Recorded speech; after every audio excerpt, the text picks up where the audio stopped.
Welcome to The Explainer. Today, we're taking a completely objective look at a highly polarized news broadcast from April 30, 2026. Our goal here is to unpack exactly how modern media constructs its really complex narratives. We're going to dive right into the raw source material to understand how a single hour of television can seamlessly weave together breaking news, shifting demographics, and international crises into one super compelling storyline. Here's our roadmap for the hour. 1. The Hilton security breach. 2. Supreme Court redistricting battle. 3. Midterm election polling dynamics. 4. California gubernatorial race clash. And 5. Assessing the Iran conflict. Let's see how this broadcast rapidly shifts from domestic terror to state politics and ultimately to international warfare. Section 1. The Hilton security breach. Anatomy of a near miss. Right off the bat, the source broadcast hooks us with a chilling report on a thwarted, heavily armed attack at the Washington Hilton. It's a classic attention grabber that drops you right into the middle of a high-stakes security crisis involving the Secret Service. It uses security footage as an anchor here, and man, it brilliantly illustrates a jarring behavioral shift over just 48 hours. First, you have the suspect on Friday, casually scouting the hotel gym, just smiling and looking like any other guest. But then Saturday, total terrifying contrast. He's dressed in all black, sprinting past magnetometers, and exchanging fire with agents. It really emphasizes the hidden, unpredictable nature of the threat. And then there's the weapon itself, which instantly became a legal flashpoint. The suspect was carrying a fully loaded 12-gauge Mossberg Maverick shotgun with an extended magazine. Now, defense lawyers actually argued this wasn't a typical mass shooter weapon, specifically pointing out it wasn't an automatic or semi-automatic rifle, basically making a deliberate move to downplay the severity of the charges. To really elevate the stakes, a guest expert on the show, a former NYPD inspector named Paul Mauro, makes this stark historical comparison. He says, quote, "I'll give you the nightmare scenario, the 1993 World Trade Center bombing." By pointing out the vulnerability of the hotel's underground garage, he shifts the focus from the actual gun to the terrifying potential of unseen explosives. Moving on to Section 2, Supreme Court redistricting battle, framing the narrative. Let's look at how the program takes a local terror incident and scales it right up into national politics, specifically diving into a fiercely debated Supreme Court ruling on Louisiana's redistricting maps. The sheer polarization here is honestly staggering. On one side, you have left-wing media declaring the Voting Rights Act demolished, using highly charged phrases like Jim Crow 2.0. But the host, she counters this entirely, framing the decision neutrally as an end to segregation in voting, and claiming the court has righted the ship. It's a textbook example of how opposing sides weaponize the exact same legal ruling to energize their respective bases. All right, Section 3, midterm election polling dynamics, the suburban and demographic shift. The narrative then pivots pretty seamlessly from the judicial branch straight into the upcoming 2026 midterms, leaning heavily on shifting demographic data to project the future of the political landscape. The host anchors her political argument with this one specific metric, 16%. She claims Donald Trump's support among African Americans has risen to 16%, up from 12% during his first term.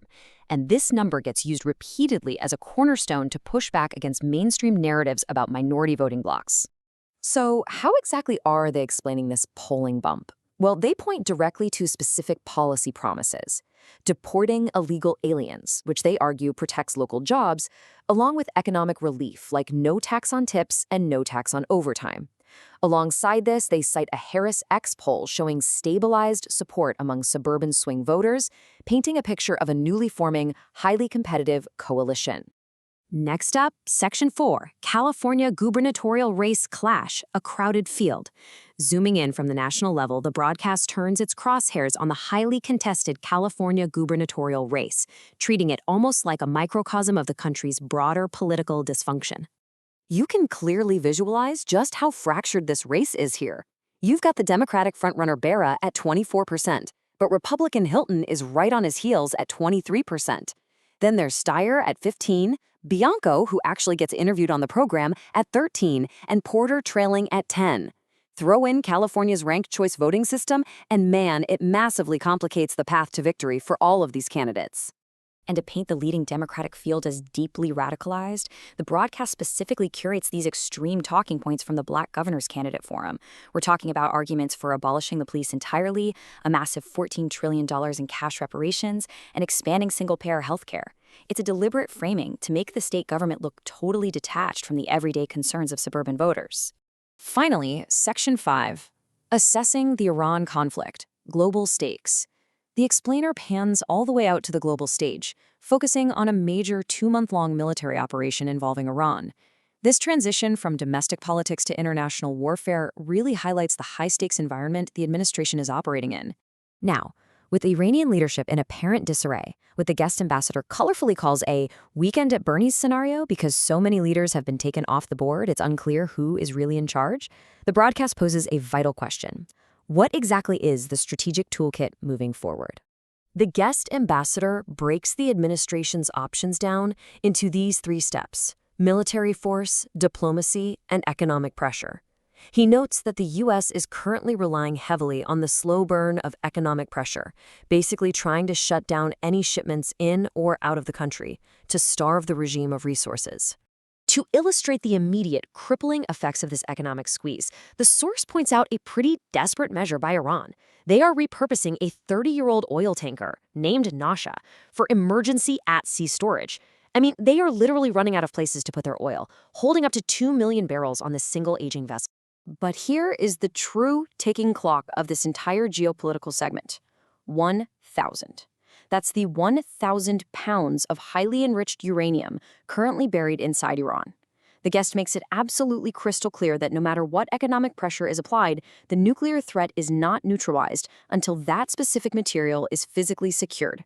Which brings us to our final thought. The overarching narrative expertly loops this international crisis right back to domestic politics. It asks, if economic pressure is taking too long, will political deadlines force a premature end to securing this nuclear threat? If the clock is running out on domestic midterm elections, is the administration going to be forced to act before that dangerous nuclear material is ever fully secured? It's a fascinating look at how political timelines can collide with global security. Thanks for joining me on this deep dive into the source material. Keep analyzing the narratives around you, and I'll catch you on the next explainer.